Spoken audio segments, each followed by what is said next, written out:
Hello everyone, welcome in ABC physics world.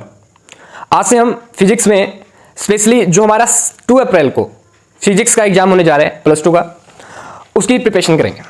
ठीक है, इस प्रिपरेशन में हम 10 हैशटैग्स कंप्लीट करेंगे 1 से लेकर 10 तक। ठीक है, जिनके अंदर स्पेशली 35 मार्क्स के जो ऑब्जेक्टिव क्वेश्चंस आते हैं उनकी प्रिपरेशन होगी, और साथ ही में जो 35 मार्क्स में आपके जो सब्जेक्टिव क्वेश्चंस आएंगे उनकी प्रिपरेशन करेंगे। मैं आपको क्वेश्चंस बताऊंगा कि कौन कौन से क्वेश्चंस, किन किन क्वेश्चंस के ज्यादा चांस है आपके एग्जाम्स में आने के। ठीक है, और साथ ही हम स्पेशली इनको अच्छे से अटेम्प्ट भी कर लेंगे। आप ध्यान दीजिए भाई, जो क्वेश्चन आपको बताया जाए आप उसको कम से कम 3 बार पढ़ेंगे। ठीक है, उसके बाद अपने मन में कम से कम, अगर आप मान लो उस क्वेश्चन को, कोई जो सब्जेक्टिव क्वेश्चन है या ऑब्जेक्टिव क्वेश्चन है, बिना आंसर देखे आप 3 बार अपने दिमाग में अटेम्प्ट कर जाते हो, समझ लीजिए वो क्वेश्चन आपके लिए डन हो गया। ठीक है, अगर बोर्ड एग्जाम में आ जाता तो आप तुरंत अटेम्प्ट कर देंगे। ओके, चलिए स्टार्ट करते हैं हमारा #1, जिसके क्वेश्चन मैं आपको प्रोवाइड कर चुका हूं। ठीक है, व्हाट्सएप पे भेजे जा चुके हैं, आपको अच्छे से प्रिपरेशन करनी है। ठीक है, देखिए क्या है पहला क्वेश्चन, इसके 4 पार्ट बता रखे हैं। फर्स्ट है चार्ज ऑन प्रोटॉन, आपको बताना है प्रोटॉन पे चार्ज क्या होता है। तो #1 के क्वेश्चन का आंसर है ये डायरेक्ट #1 आपको प्रोवाइड किया जा चुका है। पहला क्या है भाई, ए पार्ट का, कि प्रोटॉन पे चार्ज कितना होता है बताइए, +1.602 × 10⁻⁻19 coulomb. This is charge on proton. Next है चार्ज ऑन इलेक्ट्रॉन, बताइए इलेक्ट्रॉन में चार्ज कितना होता है, -1.602 × 10⁻⁻19 कूलम। चार्ज की प्रॉपर्टीज कौन सी इस्तेमाल करते हैं, जिसके अंदर हम बताते हैं कि चार्ज किसी भी बॉडी के ऊपर हमेशा बेसिक यूनिट ई के मल्टीपल में होगा। ध्यान रखना कि जो ई है इसका मतलब है क्या, only 1.602 × 10⁻⁻19 coulomb. Okay, next what is charge on neutron. Neutron पे चार्ज कितना होता है, 0 चार्ज होता है न्यूट्रॉन पे। ठीक है, how many electrons are there in -1 milli coulomb. ये कह रहा है -1 मिली कूलम, इसमें कितने इलेक्ट्रॉन होंगे बताइए। तो सीधी क्वांटाइजेशन ऑफ चार्ज का इस्तेमाल करेंगे। 1 माइनस का मतलब इलेक्ट्रॉन पे चार्ज, -1 मिली कूलम का मतलब है कोई ऑब्जेक्ट इसने इलेक्ट्रॉन गेन कर रखे हैं। ठीक है, अब माइनस हो गया 1 मिली का मतलब 10⁻³ कूलम हो गया चार्ज, इनटू में n नंबर ऑफ इलेक्ट्रॉन्स निकालने हमें। एक इलेक्ट्रॉन कितना चार्ज होता है, 1.6 × 10⁻⁻19 कूलम से कूलम कैंसिल। अब देखिए नंबर की वैल्यू आएगी, माइनस से माइनस कैंसिल, 10⁻³ इस तरफ आके क्या होगा, 10⁻³ डिवाइड बाई 1.6 × 10⁻⁻19। अब इसको सोच अच्छे से कीजिएगा, -19 ऊपर जाके प्लस का 19 हो जाएगा। करें तो कितना बचा, बेस सेम है तो पावर क्या हो जाती है, डिवाइड में माइनस हो जाती है, माइनस क्या हो गया प्लस, 10⁻16 बाई में 1.6। अब इसको कैसे कर सकते हैं आप, 10 × 10⁻15 लिख सकते हैं। यस, जब 1.6 को 10 से डिवाइड करेंगे, 10 को 1.6 से डिवाइड करेंगे कितना आएगा, 6.25। तो कितने इलेक्ट्रॉन्स आ गए, 6.25 × 10⁻15। अब ध्यान दीजिए, कई बार ऐसे करके छोड़ देते हैं, ऐसे नहीं करना आपको, यहां लिखना है इलेक्ट्रॉन्स लिखें तो, और नंबर में कोई यूनिट नहीं होती, जरूरत भी नहीं लिखने की, यह पूरा इलेक्ट्रॉन्स लिखना। ठीक है, कितने इलेक्ट्रॉन्स होंगे किसमें, -1 मिली कूलम में। Okay, next is what will be charge on a metal when 2 electrons are removed from it. अभी कह रहा है आपको एक मेटल दे रखी है, ठीक है, इसके ऊपर पूछा चार्ज कितना होगा जब इसने 2 इलेक्ट्रॉन लॉस कर दिए हैं। अब इलेक्ट्रॉन पे चार्ज कैसा होता है, नेगेटिव, वो इसने इलेक्ट्रॉन लॉस कर दिए तो इस पे कितना चार्ज आ जाएगा भाई, +2। पहले ये मेटल कैसी थी, न्यूट्रल, इसने 2 इलेक्ट्रॉन लॉस कर दिए, -2 ही चार्ज गया इलेक्ट्रॉन के कारण, तो कितना बचा, +2 ही, क्योंकि ओवरऑल पहले मेटल क्या थी, न्यूट्रल, तो कितना चार्ज आएगा, +2 ही। बताइए +2 ही का मतलब, +2 × में 1 ई का बेसिक यूनिट ऑफ चार्ज की वैल्यू कितनी होती है, 1.6 × 10⁻⁻19 कूलम। कितना आ गया, 3.2 × 10⁻⁻19 coulomb. That is the answer. यही क्वेश्चंस आपसे पूछे जाएंगे एग्जाम में। ठीक है, तो बेसिक कांसेप्ट याद रखिए। ओके, नेक्स्ट है, बताइए ये क्या है, व्हाट इज दिस, क्या है ये, this is what, electrostatic force of interaction between 2 point charges, mean to say what, this is Coulomb's law. जो 2 चार्जेस के बीच इलेक्ट्रोस्टैटिक फोर्स ऑफ अट्रैक्शन बताता है, इलेक्ट्रोस्टैटिक फोर्स ऑफ अट्रैक्शन या रिपल्सन। अब अट्रैक्शन कहेंगे, 2 अपोजिट चार्ज एक दूसरे को अट्रैक्ट करते हैं, तो कूलम्स लॉ, उस टाइम जो कूलम फोर्स ऑफ अट्रैक्शन होगा, सेम चार्ज रिपेल करेंगे, रिपल्सन का प्लस क्या करेंगे, रिपेल। ध्यान रखना, रिपल्सन ही श्योर टेस्ट है, पक्का टेस्ट है रिपल्सन, किस चीज के लिए, चार्ज, इलेक्ट्रोस्टैटिक फोर्स के लिए। ठीक है, कि कोई चार्ज जो बॉडी है अगर वो दोनों अपोजिट होंगी, सेम होंगी, तभी क्या करेंगे, रिपेल। और यही शॉर्टेस्ट टेस्ट होता है फॉर इलेक्ट्रोस्टैटिक रिपल्सन, कि चार्ज कैसे हैं आपके, सेम है। ठीक है, अट्रैक्शन क्या होगा, अपोजिट चार्ज में क्या होगा, अट्रैक्शन, पर सेम चार्ज क्या करेंगे, रिपेल। ठीक है, नेक्स्ट, ये जो K होता है किस पे डिपेंड करता है, nature of the medium and also unit पे डिपेंड करता है, नेचर ऑफ मीडियम पे। और क्या पूछ सकते हैं, बोल देंगे इस Q1 को एक चार्ज को हमने डबल कर दिया, बताइए फोर्स कितना हो जाएगा, 2 टाइम्स।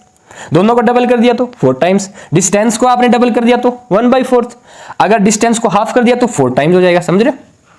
ठीक है, ये आपको क्वेश्चन यहां से आनी चाहिए। एक बता देता हूं, मान लो डिस्टेंस को हाफ कर दिया, Fe है तो नया फोर्स कितना हुआ डिस्टेंस को हाफ करने पे, लिखिए दोनों चार्ज सेम है, Q1 Q2 बाई में R को हाफ किया तो R की जगह R/2 लिखना इनटू में स्क्वायर। हम क्या करते हैं, सीधा ही क्या कर देते हैं, R/2 कर देते हैं। ठीक है, स्क्वायर भूल ही जाते हैं, यहाँ पे ध्यान रखना कि स्क्वायर इसके ऊपर है और ये R की वैल्यू है जो यहाँ पुट करनी है हमें, ये रेडियस पुट करना है, नहीं कि R बोल दें आप, समझ रहे हो?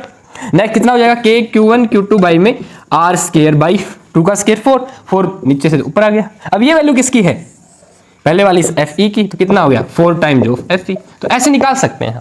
Okay, next is what is electric field due to a point charge. एक पॉइंट चार्ज है, इसके कारण पॉइंट चार्ज मान लिया Q, इसके कारण इलेक्ट्रिक फील्ड की वैल्यू, पॉइंट चार्ज के कारण इलेक्ट्रिक फील्ड की वैल्यू किसी पॉइंट डिस्टेंस पे आप बतानी पड़ेगी हमें, तो R डिस्टेंस खुद से ले लीजिए, मान लीजिए R डिस्टेंस पे P पॉइंट है, इलेक्ट्रिक फील्ड एट P पे कितना हो जाएगा, KQ बाई में R का स्क्वायर, यूनिट क्या होती है न्यूटन पर कूलम और वोल्ट पर metre. Next electric field due to point dipole, अगर आपको पॉइंट डाइपोल दे दे, पॉइंट डाइपोल क्या होती है, जिसके बीच की डिस्टेंस बहुत कम होती है, जिस पॉइंट पे पूछा गया है इलेक्ट्रिक फील्ड। अब पॉइंट डाइपोल के कारण 2 पॉइंट पे हमें क्या बताना पड़ता है, electric field at axial line और electric field at equatorial. Axial line पे कितना होता है पॉइंट डाइपोल के कारण 2kp बाई में R3, note it carefully, Newton पर कूलम। एक इक्वेटोरियल लाइन जो मिड पॉइंट से पास करती है डाइपोल के, कितना होता है electric field at equatorial line पे, बताइए भाई, इक्वेटोरियल लाइन पे कितना होता है Kp बाई में R3। अब आपको electric field at axial by electric field at equatorial का रेशियो पूछ ले तो Kp से Kp कैंसिल, कितना बच गया, आएगा कितना आएगा भाई, electric field at axial by electric field at equatorial, that will be 2, equatorial by axial पूछ लो कितना आएगा 1/2। ठीक है, नेक्स्ट देखिए इलेक्ट्रिक डाइपोल में एक प्लस Q होता है, एक माइनस Q होता है। ठीक है, अगर आपसे इस लाइन पे इलेक्ट्रिक फील्ड पूछा जाता है तो इसकी वैल्यू कितनी आती है Kp/R3, एक्सियल लाइन पे पूछा जाता है तो कितनी आती है 2Kp/R3। अब ये एक्सियल लाइन पे इन दोनों पॉइंट्स के बीच में नहीं है, ध्यान रखना। ओके, नेक्स्ट अगर आपसे कोई पूछ ले यहां पे मैंने एक चार्ज Q नोट रख दिया, बताइए कितना इलेक्ट्रिक फील्ड होगा इस पॉइंट पे, या बोल दे इस सेंटर पे, सेंटर ऑफ द डाइपोल पे कितना इलेक्ट्रिक फील्ड होगा, इसकी वैल्यू पूछ ले, ध्यान दीजिएगा कितनी आएगी, यहां पे बताना है तो इस Q के कारण कितनी हो जाएगी वैल्यू, KQ बाई में ये डिस्टेंस हम इलेक्ट्रिक डाइपोल में कितनी मानते हैं 2a, ये वाली A, ये वाली कितनी होगी A, कितनी हो जाएगी KQ बाई में A का स्क्वायर। फोर्स अब जहां पे हम बताते हैं वहां टेस्ट लेके चलते हैं, तो पहले करेगा इसको, यहाँ पे टेस्ट जूम कर लेते हैं जो दोनों इफेक्ट नहीं करेगा। अब ये माइनस Q इसको अपनी तरफ अट्रैक्ट करेगा, कितने फोर्स है सेम, KQ बाई में RA का square.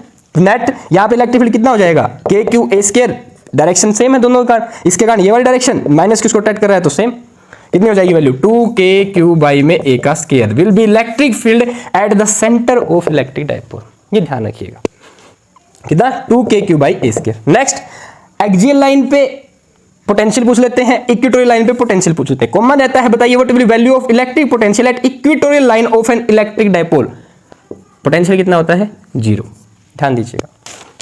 Next torque on dipole, अगर एक डाइपोल को आप इलेक्ट्रिक फील्ड में रख दें तो उसके ऊपर कितना टॉर्क लगेगा, बताइए भाई। देखिए टॉर्क की वैल्यू होती है, टॉर्क एक वेक्टर क्वांटिटी, इसकी वैल्यू होती है P vector cross E vector, इतना फोर्स लगता है। अगर आप इसको मैग्नीट्यूड वाइज लिखेंगे torque is equal to PE sin theta. Okay, now on the basis of theta, theta किसके बीच का एंगल है, इलेक्ट्रिक डाइपोल मोमेंट एंड और इलेक्ट्रिक फील्ड, डाइपोल मोमेंट और इलेक्ट्रिक फील्ड के बीच का क्या है एंगल, कौन थीटा। अब थीटा देख लीजिए 0 होगा तो टॉर्क 0 हो जाएगा, थीटा 90 होगा तो 1 हो जाएगा, और अगर ये थीटा 180 होगा तो कितना हो जाएगा 0। ओके, टॉर्क कितना हो जाएगा 0।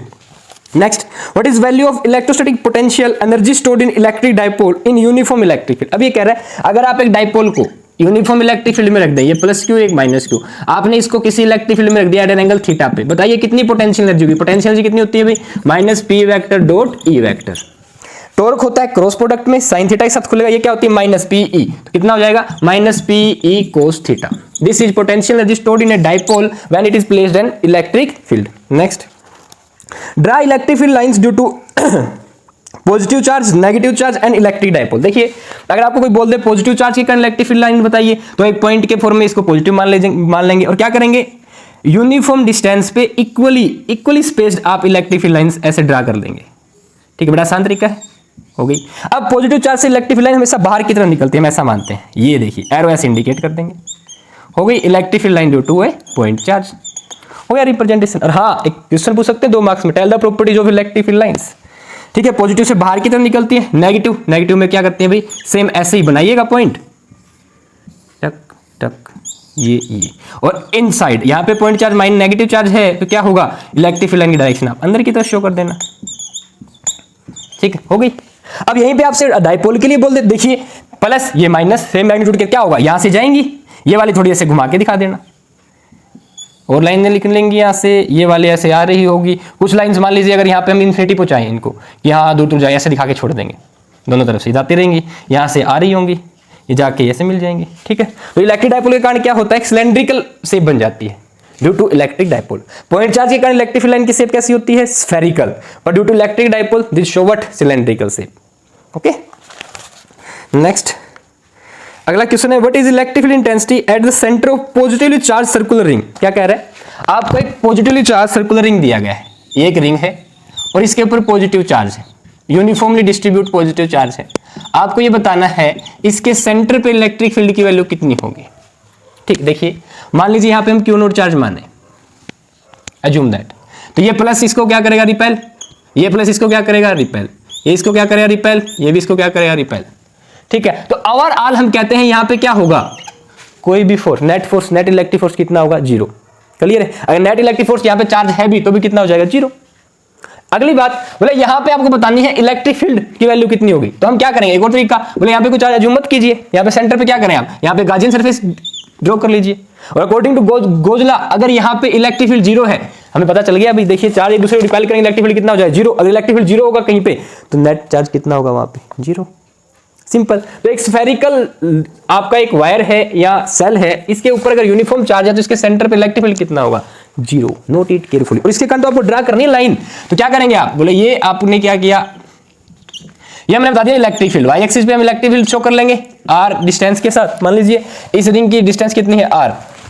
ठीक है, तो इलेक्ट्रिक फील्ड ध्यान रखिएगा अप टू, अगर ये रेडियस कैपिटल आर है, डिस्टेंस लगातार बढ़ रही है, एक्स एक्सिस पे हमने रेडियस को दिखा रखा है और वाई एक्सिस पे क्या इलेक्ट्रिक फील्ड, ध्यान रखिएगा up to the radius of this spherical shell या रिंग, आपका यहां तक ये मान लीजिए रेडियस है, यहां तक इलेक्ट्रिक, यहां पे इलेक्ट्रिक फील्ड की यहां तक वैल्यू कितनी होगी इलेक्ट्रिक फील्ड की, जीरो। यहां तक का पूरा ये जो आपकी गाजियन सरफेस यहां से ड्रॉ करेंगे, इलेक्ट्रिक फील्ड कितना होगा, जीरो। तो यहां से लेके सेंटर से लेके up to R there will be no value of electric field for a wire having uniform charge. ठीक है, पर आफ्टर दिस स्फेरिकल सेल के बाद अगर आप कोई गाजियन सरफेस खींचेंगे और पूरे रिंग पे मैं कह दूं चार्ज क्यू है, तो ध्यान रखना फिर this will be inversely proportional, यहां पे इलेक्ट्रिक फील्ड की वैल्यू 1/r² के क्या होगी, इनवर्सली प्रोपोर्शनल। ठीक है, ऐसे मान लीजिए मैं आपको कह दूं यही आपको ग्राफ इलेक्ट्रिक फील्ड का ग्राफ डिस्टेंस के साथ बनाना है। ठीक है, किसके लिए बनाना है अब की बार, बोले यही, अब तो आपका क्या था, स्फेरिकल सेल थी या कोई वायर था यूनिफॉर्मली चार्ज। अब मैंने क्या कहा, आपको कंडक्टिंग सॉलिड स्फीयर दे रखा है जिसकी रेडियस क्या है, कैपिटल आर, और ये कंडक्टिंग सॉलिड स्फीयर है। फॉर कंडक्टिंग सॉलिड स्फीयर के लिए कैसे बनाएंगे, मान लीजिए ये स्फीयर है सॉलिड, अंदर से भरा हुआ है, ठीक है, मटेरियल का, और इस पे क्या है, क्यू चार्ज है जो यूनिफॉर्मली डिस्ट्रीब्यूट है। बताइए इसके लिए इलेक्ट्रिक फील्ड और रेडियस के बीच ग्राफ क्या होगा, यानी इलेक्ट्रिक फील्ड वेरी कैसे करेगा डिस्टेंस के साथ। हम कहेंगे सेंटर ओ है, इसकी रेडियस क्या है, कैपिटल आर, बाहर अगर कोई पॉइंट होगा तो कितना होगा, उसको बोल दिया, उसके लिए हमने डिस्टेंस ले ली क्या, स्मॉल आर। अब आपको बोल देते हैं एक कंडक्टिंग सॉलिड स्फीयर के लिए सेंटर पे इलेक्ट्रिक फील्ड की वैल्यू क्या होगी, बताइए, जीरो। वाई, क्योंकि सारा का सारा चार्ज एक कंडक्टिंग स्फीयर के लिए सरफेस पे लाई करता है, कहां लाई करता है, सरफेस पे। और up to this distance R, surface तक, मान लीजिए यहां तक की डिस्टेंस आर है, जीरो से लेके अंदर से लेके यहां तक ये डिस्टेंस है, इलेक्ट्रिक फील्ड की वैल्यू कितनी होगी, जीरो। पर हाँ ध्यान रखिएगा यहां पे अगर इलेक्ट्रिक फील्ड की वैल्यू जीरो है, इलेक्ट्रिक पोटेंशियल क्या रहेगा, कांस्टेंट। अप टू दिस यहां तक हम कहते हैं, मान लीजिए इलेक्ट्रिक फील्ड की वैल्यू ये है ऑन दिस सरफेस, ठीक है, that is equal to what, K Q charge है तो आर स्क्वायर हो जाएगा इलेक्ट्रिक फील्ड अकॉर्डिंग टू गाजला। यहाँ पे गाजियन सरफेस अप्लाई कर दीजिएगा, कितनी वैल्यू आएगी सॉलिड स्फीयर के कारण भी जो कंडक्टिंग है, K Q by R square, R की रेडियस कितनी है, कैपिटल। आफ्टर दिस हमें पता है जो इलेक्ट्रिक फील्ड है इनवर्स स्क्वायर लॉ को फॉलो करता है, कूलम्ब्स लॉ फॉलो करता है इनवर्स स्क्वायर लॉ को। क्या होगा, जो आपका इलेक्ट्रिक फील्ड होगा inversely proportional, electric field will be inversely proportional to small R square, यानी फर्दर अगर आप डिस्टेंस बढ़ाते जाएंगे तो इलेक्ट्रिक फील्ड घटता जाएगा। वहीं पे अगर आपको बोल दिया जाए नॉन कंडक्टिंग सॉलिड स्फीयर है, स्फीयर कैसा है, नॉन कंडक्टिंग, अगर स्फीयर नॉन कंडक्टिंग है यानी कि उसके ऊपर चार्ज कैसा, यूनिफॉर्मली डिस्ट्रीब्यूटेड है, मैंने बोल दिया पॉजिटिव चार्ज यूनिफॉर्मली डिस्ट्रीब्यूट है, तो ध्यान दीजिएगा सेंटर से लेके यहां तक विद डिस्टेंस स्मॉल आर जो इलेक्ट्रिक फील्ड है, ग्राफ बना रहा हूं यहां देखिए, इलेक्ट्रिक फील्ड का ग्राफ आपको बनाना है नॉन कंडक्टिंग सॉलिड स्फीयर के लिए जो यूनिफॉर्मली चार्ज है, सेंटर से, ये मान लीजिए इसकी रेडियस कैपिटल आर, डिस्टेंस लगातार बढ़ रही है, ओके, एक्स एक्सिस में डिस्टेंस है, रेडियस वाई एक्सिस में इलेक्ट्रिक फील्ड, तो क्या होगा इस पॉइंट पे इलेक्ट्रिक फील्ड की वैल्यू कितनी हो जाएगी, के क्यू बाई में कैपिटल आर का स्क्वायर। पर जब ये सेंटर से लेके सरफेस तक इलेक्ट्रिक फील्ड लगातार इंक्रीज होगा। और ध्यान रखिएगा, electric field due to a non conducting solid sphere uniformly charge distributed क्या होगा, ये होता है भाई वॉल्यूम चार्ज डेंसिटी अगर रो है, रो आर बाई 3 एप्सिलॉन के, ध्यान रखना। यानी इस आर के क्या होता है, डायरेक्टली प्रोपोर्शनल। सरफेस पे K Q by R square, capital R का स्क्वायर, ये रेडियस हो जाएगी। आफ्टर डिस्टेंस के साथ क्या होगा, डिक्रीज होगा इनवर्सली प्रोपोर्शनल में। ये वाला क्या होगा 1 बाई आर स्क्वायर, यहाँ पे क्या होगा E inversely proportional to 1 by R. This is graph for what, non conducting uniformly charge sphere. ध्यान रखना, नॉन कंडक्टिंग है, ये वाला कंडक्टिंग है। यानी कि कंडक्टिंग अगर आपके पास स्फेरिकल सेल है, या कंडक्टिंग आपके पास कोई सर्कुलर वायर है, या कंडक्टिंग आपके पास सॉलिड स्फीयर है, ग्राफ तीनों का क्या बनेगा, ठीक है। ये ध्यान रखना, ये कुछ नहीं है यहाँ पे, बस ऐसे लाइन जोड़ रखी है, नोटिए बिल्कुल ऐसे बना के आएंगे। पर अगर वो नॉन कंडक्टिंग यूनिफॉर्मली चार्ज बोल दे तो उसका ग्राफ ये बनता है, ठीक है, ध्यान रखिएगा। यानी कि सरफेस से और इसके बाहर तो इलेक्ट्रिक फील्ड की वैल्यू, चाहे वो सर्कुलर वायर हो, स्फेरिकल शेल हो, या सॉलिड कंडक्टिंग स्फीयर हो, या सॉलिड नॉन कंडक्टिंग स्फीयर हो। एक होलो कंडक्टिंग स्फीयर भी दे देते हैं, स्फेरिकल बाल के जैसा ही होता है। ओके, नेक्स्ट हो गया भाई। बस नॉन कंडक्टिंग के लिए अंदर आएगा, ऐसे समझ लेना, डायरेक्टली प्रोपोर्शनल होगा electric field, sorry inversely proportional लिख दिया। इलेक्ट्रिक फील्ड क्या होगा, directly proportional to the R, ठीक, ये ध्यान रखना। Next, how much electric field is present inside a charged conductor. एक चार्ज कंडक्टर तो इलेक्ट्रिक फील्ड इनसाइड कितना हो जाएगा, 0। नेक्स्ट पूछ रखा है, what is electric potential gradient. क्या होता है भाई इलेक्ट्रिक पोटेंशियल ग्रेडियंट, बताइए। इलेक्ट्रिक पोटेंशियल ग्रेडियंट क्या होता है, पोटेंशियल पर unit distance, change in potential by change in distance. Potential पर unit distance is known as what, potential gradient minus, ये क्या, ये बताता है हमें इलेक्ट्रिक फील्ड इंटेंसिटी के बारे में। इलेक्ट्रिक पोटेंशियल ग्रेडियंट हमें इलेक्ट्रिक फील्ड इंटेंसिटी की जानकारी देता है, ध्यान रखिएगा। और क्या इंडिकेट करता है, बोला अगर आपने कहीं इलेक्ट्रिक फील्ड लगा रखा है, इलेक्ट्रिक फील्ड मैं कह दूं ए पॉइंट से बी पॉइंट की तरफ ऐसे जा रहा है, तो ध्यान रखना जैसे जैसे डिस्टेंस बढ़ेगी आपका इलेक्ट्रिक पोटेंशियल डिक्रीज होगा। ये सिंबलाइज करता है माइनस यहाँ पे, इसी कारण हम नेगेटिव लेते हैं। फाइनल पोटेंशियल क्या हो जाएगा, कम, इनिशियल क्या होगा, ज्यादा, नेगेटिव वैल्यू आएगी पोटेंशियल की, ठीक है। हम क्या करते हैं, इसीलिए इसको क्या लगा देते हैं माइनस, की जो ओवरऑल रिजल्ट आए वो क्या है, प्लस में आए, बस ये इंडिकेट करता है, ठीक है। तो यहाँ पे जो माइनस वैल्यू है किसकी, माइनस साइन है, क्या इंडिकेट करता है, minus dV by d r, minus indicate करता है इलेक्ट्रिक फील्ड की डायरेक्शन में इलेक्ट्रिक पोटेंशियल क्या होता है, डिक्रीज, ध्यान रखिएगा। Next, what is value of electric potential at the centre of electric dipole. अगर आपको एक इलेक्ट्रिक डाइपोल दे दे, इसके सेंटर पे इलेक्ट्रिक पोटेंशियल की वैल्यू, अब आया क्वेश्चन, कितनी होगी, 0। Graph of electric field due to spherical shell, solid conducting sphere, charge solid sphere, non conducting solid, हो गया। What is equipotential surface.